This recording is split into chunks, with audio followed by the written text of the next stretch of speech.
Gerard Gilbert Rhino in the studio. Also joining us now, the reigning Miss Mississippi, Mary Margaret Hyer. Good morning, Mary Margaret. Do you go by Mary or Mary Margaret? I go by Mary Margaret. Okay. Very Southern, of course. Cool. But yeah, Miss Mississippi's, there's been a handful of us that have double names. It's a little club within the Miss Mississippi's. So. Well, it's kind of a cultural thing, isn't it? Absolutely. In this part of the woods here. It is, and it was my great-grandmother's name, so very special cool. significance there, too. Very cool. So, 2 years for you, right? 2. I'm the only one to do it twice consecutively. Well, that's neat. It is. It's been a real blessing and a privilege. When I won the first time, I was happy just to have a year because that was the dream, to be Miss Mississippi for a year. So got a double dose of the dream, and it's been absolutely wonderful. Challenging and different, but wonderful. So did you, Mary Margaret, did you participate in pageants as a youth before Miss Mississippi? Somewhat. I competed in the Distinguished Young Woman program, formerly known as Junior Miss. Okay. But truly more of a scholarship competition,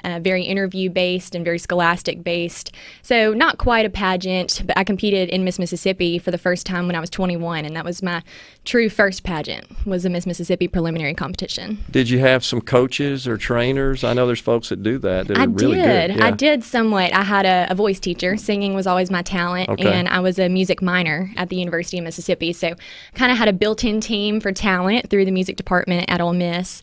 And then I had my mom. She was really my big coach and my big partner in the whole preparation process, and a few other interview coaches and things like that. It takes a village for sure. So what's it like? A lot of pressure doing that, right? A lot of stress when you're out there. A lot of stress, a lot of pressure, but you know, it's what we ask for. It's what we dream of, to get to represent not just our region of the state, but the entire state of Mississippi on the national stage. I got to go to Miss America in December of 2019, and of course that's what every little girl dreams of. So the stress and the pressure is there, but just the feeling of being so blessed and so lucky to have accomplished a childhood dream that overrides the stress and the pressure for sure.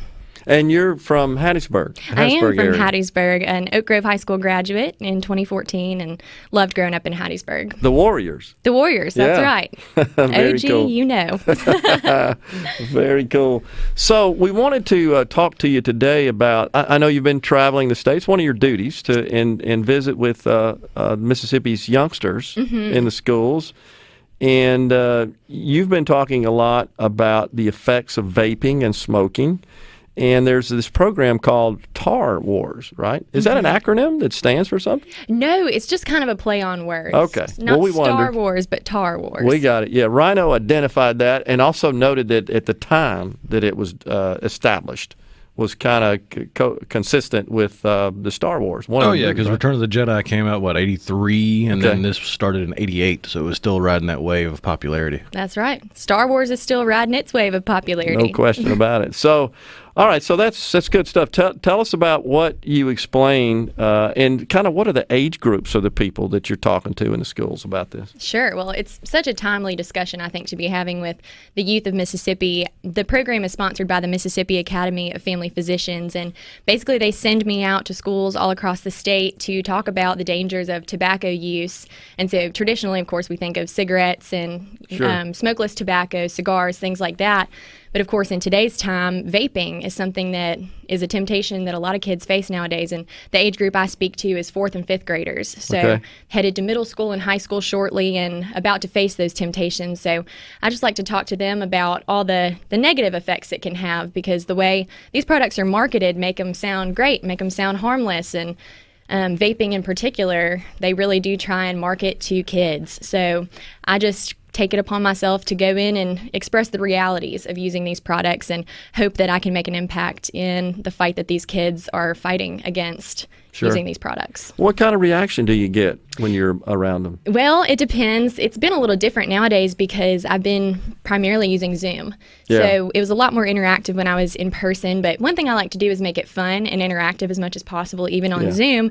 And so one of the things I talk about is what ingredients does a cigarette contain. Most everything we eat, we understand what's in a cigarette in it, but we don't know exactly what's in a cigarette. So I have lighter fluid that contains benzene and Raid spray that contains nicotine. And so I pull out these things and I have a jar of tar. I talk about, would you want this in your body? Would you want this in your lungs? And the reaction is typically one of shock. Like, acetone. There's trace amounts of that in cigarettes. And so I pull out nail polish remover, and they're shocked that anybody would ever put that in their body.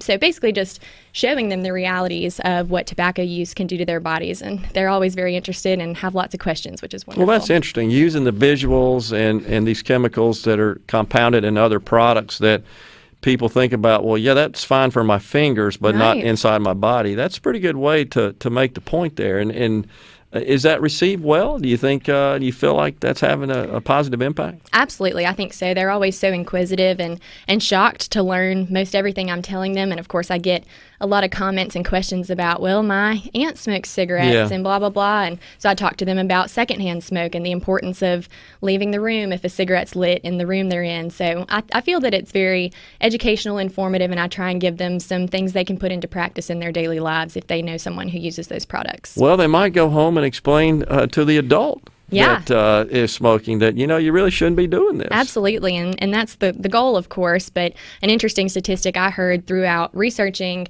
the vaping epidemic and how children use tobacco products is that every single day 1,500 kids in the United States of America try their first cigarette. Wow. 1,500 kids in our country every day. So hopefully I can prevent the kids that I speak to from being one of those 1,500 kids. Well, reports that I've read suggest that the participation, the engagement in smoking is actually declining, and certainly amongst youth. So I think overall that's positive news, and maybe that's because of good folks like you that are role models in so many ways. Delivering this message. I hope so. And, as we see the number of smokers on, the decline, unfortunately, we're seeing the number of vapors on the increase because they market that as a good alternative to cigarette smoking. Yeah. And that really is what these kids are facing in their high schools and middle schools every day is the temptation to vape because it's so accessible. It doesn't have a scent to it, so you can do it in the school bathroom and nobody knows. And so that's really the main message I'm trying to market. Of course, giving them information about cigarettes and chewing tobacco and cigars and things like that, but primarily the vaping epidemic is really what they're facing right now. Wow.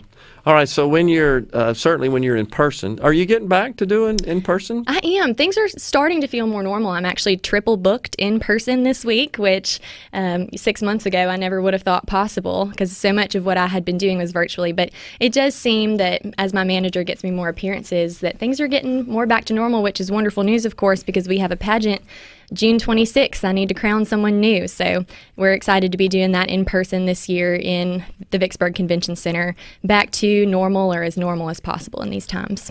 So I got to believe that the kids especially, they're pretty jazzed up, right? when they see you come in with the sash on and so forth. I mean, it's impressive, and it's kind of neat to be around someone that's famous like that, essentially. And I think you made the point earlier that for so many young girls, it's a dream they have. Absolutely. And so you personify that. That's got to be a pretty good feeling, doesn't it? Absolutely. It's a dream and such a privilege to get to be the woman that wears the crown for 2 years. Yeah. Even 1 year would have been wonderful, of course. But absolutely, I met my first Miss Mississippi. I don't remember how old I was when I met her, but I met a Miss America when I was 6 years old. And I'll never forget the way she made me feel and how just in awe of her I was. And so when I'm making school appearances or really any appearance, I try and emulate that feeling that I got when I met her. I hope that I'm giving everybody I come into contact with that same feeling I had. In the pageant community as an organization, it's very strong in Mississippi, isn't it? It is, which I'm thankful for. There's such a long tradition and history of the Miss Mississippi organization here. Yeah, there's no question about that. We've had our share of Miss Americas and fantastic representatives amongst our Miss Mississippi. Absolutely. And what's winners, so special about Miss Mississippi that I learned when I went to Miss America, we're so different because Miss Mississippi is a full-time job. I had to defer from attending law school because that is the commitment level that this job requires. And the reason for that is because our state books Miss Mississippi and our state cares about Miss Mississippi and values her. So I'm very lucky to be a state title holder in this state in particular. That's a great point. And I think a lot of people don't realize that that's how your life changes, right? Once you get that crown, then you go to full-time. That's right, full-time, and of course the wonderful benefits of the scholarship money I earned and the wonderful connections I've made throughout my reign. It's just been an overall positive and unforgettably wonderful experience. We got a couple of seconds left. Your plans, your future plans? I'll be enrolling in law school in this fall coming up. I've deferred twice now in order to reign as Miss Mississippi, so I'm thrilled to be a student again pursuing my higher education now. You'll be a fabulous lawyer. You'll succeed at whatever you do. You're a great representative for our state. Thank you so much. Thank you for having me. Thanks so much for coming in. Mary Margaret Hyer, Miss Mississippi, has been our guest. Stay with us. The JT Show continues.